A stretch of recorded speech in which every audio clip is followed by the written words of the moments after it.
আমার আইয়ুবকে যে আমার সালাম জানাইবা আর বলবা পায়ের গোড়ালো দিয়ে জমিনের ভিতরে আঘাত করতে,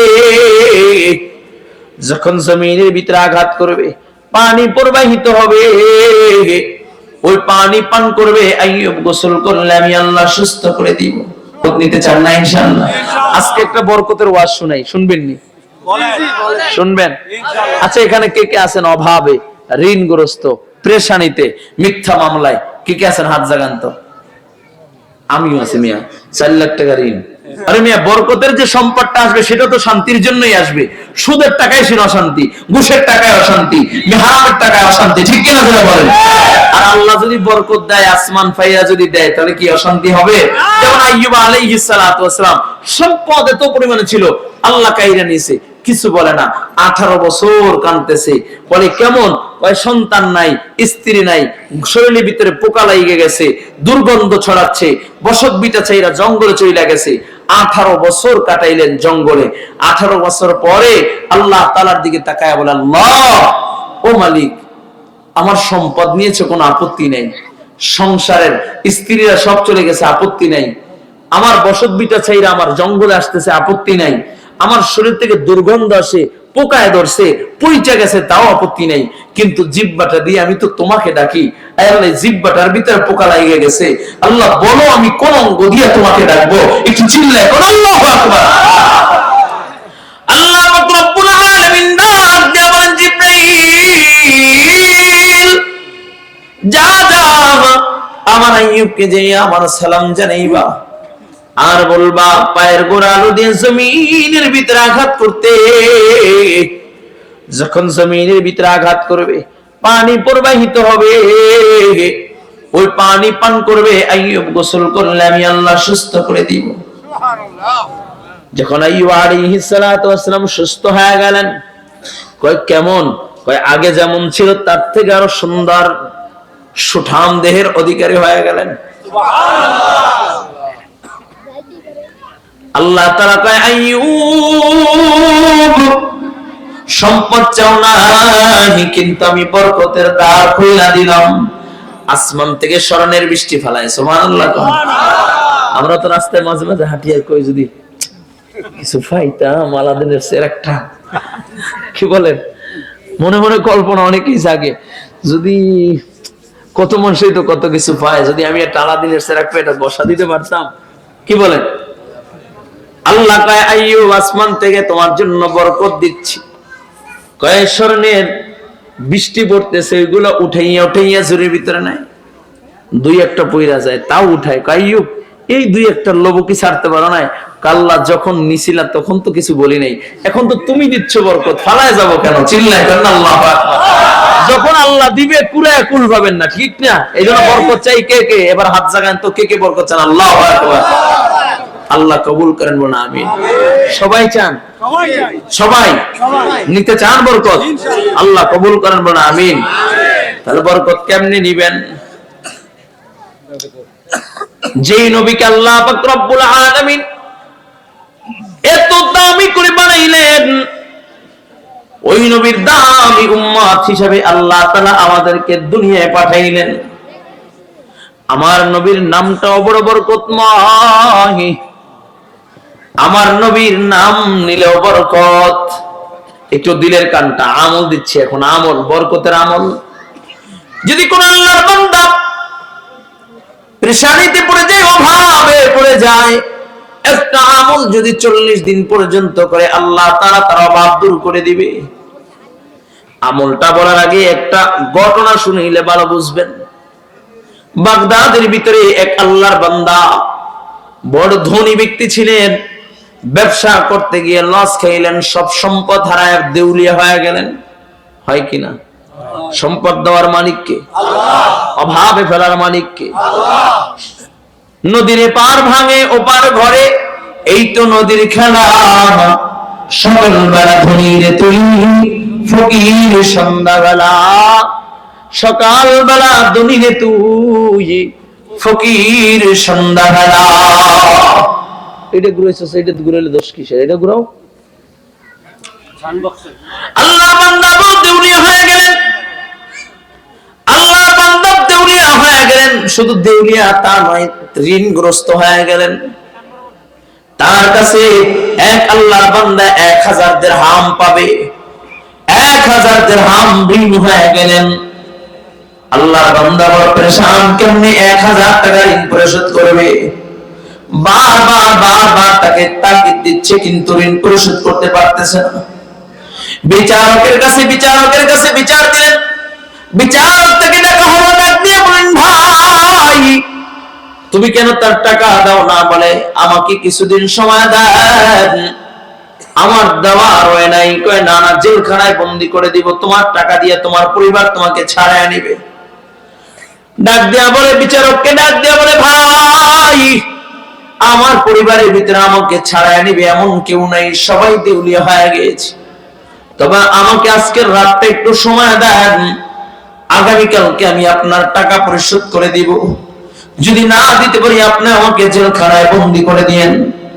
আল্লাহর বান্দা বাড়িতে চলে যায়, স্ত্রী সন্তানদেরকে খানা খাওয়ায়া ঘুম পাড়ায়া আল্লাহর বান্দা ওযু কইরা যে নামাজটা কিবলার উপরে বিছাইয়া আল্লাহর বান্দা 2 রাকাত নামাজ আদায় কইরা কিবলামুখী হইয়া এখন করুণ সুরে ডাক দেয়, আমার নবীর উপরে দরুদ পড়ে, সাল্লাল্লাহু আলাইহি ওয়াসাল্লাম, সাল্লাল্লাহু আলাইহি ওয়াসাল্লাম, সাল্লাল্লাহু আলাইহি ওয়াসাল্লাম, সাল্লাল্লাহু আলাইহি ওয়াসাল্লাম, সাল্লাল্লাহু আলাইহি ওয়াসাল্লাম, সাল্লাল্লাহু আলাইহি ওয়াসাল্লাম।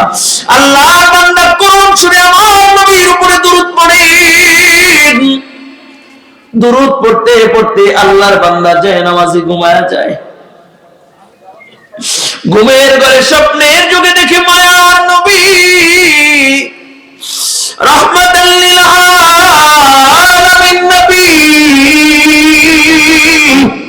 দো জাহানের বাদশা নবী মুহাম্মদুর রাসূলুল্লাহ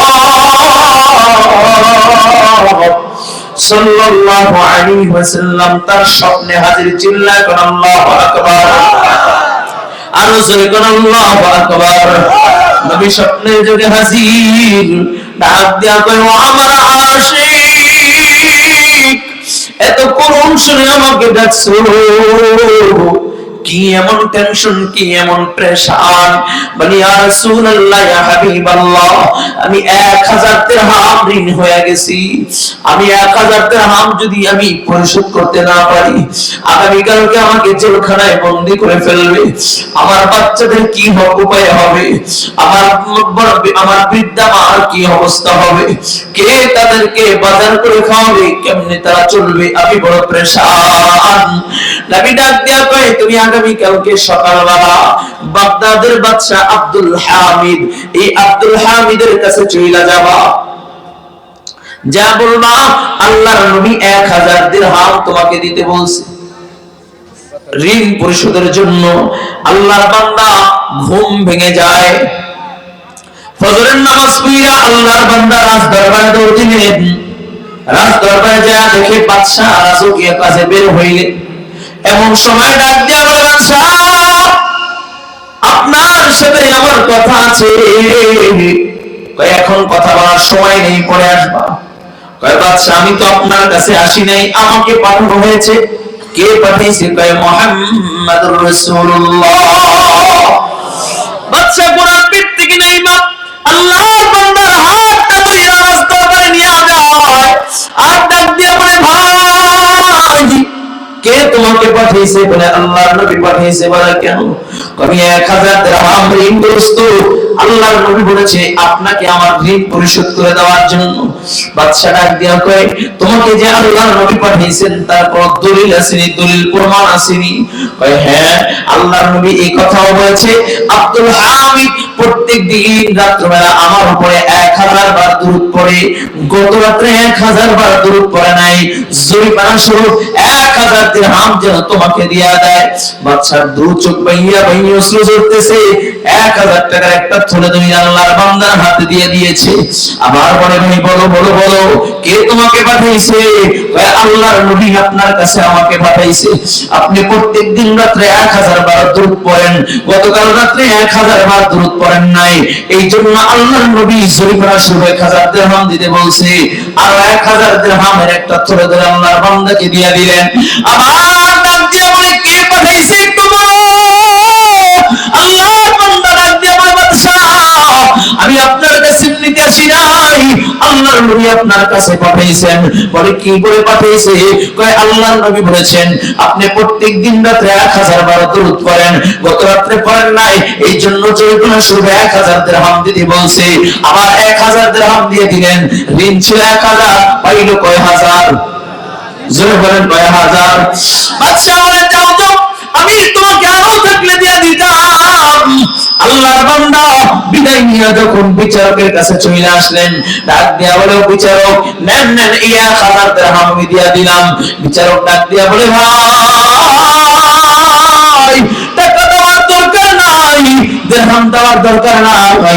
এরে ভাই, তুমি গতকালকে চলে যাওয়ার পরে আমি যখন রাত্রিবেলা ঘুমায় গেলাম, ঘুমের ঘরে স্বপ্নের যুগে দেখি মদিনার নবী মুহাম্মদুর রাসূলুল্লাহ সাল্লাল্লাহু আলাইহি ওয়াসাল্লাম আমার স্বপ্নের যুগে হাজির।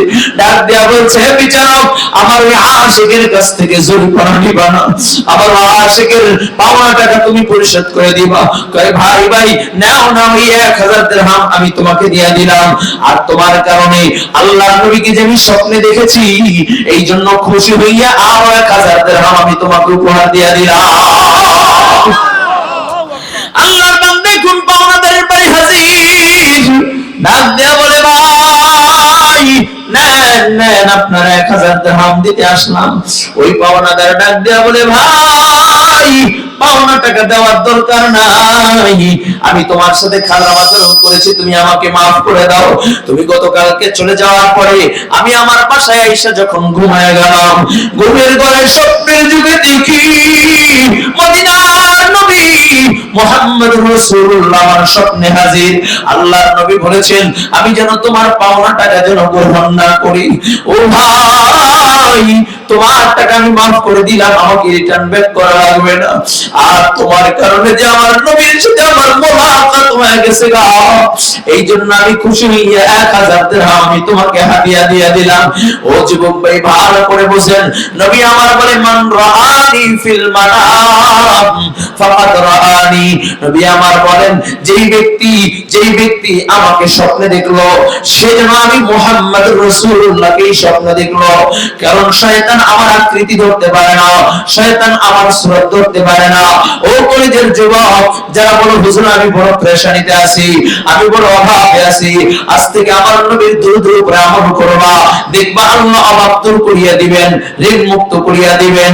আল্লাহ তাআলা যদি পবিত্র অবস্থায় রাত্রিবেলা কোন আল্লাহর বান্দা ওযু কইরা পবিত্র অবস্থায় ঘুমাইতে পারে, আর নবীর দুরূদ পড়তে পড়তে ঘুমাইতে পারে, আল্লাহর নবী রাত্রিবেলা তার সাথে মোলাকাত কইরা ফেলবে।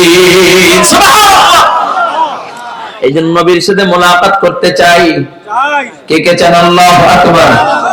আল্লাহ কবুল করেন, বলা আমিন। স্বপ্নে একবার হলেও নবী তোমার মোলাকাত চাই। আল্লাহ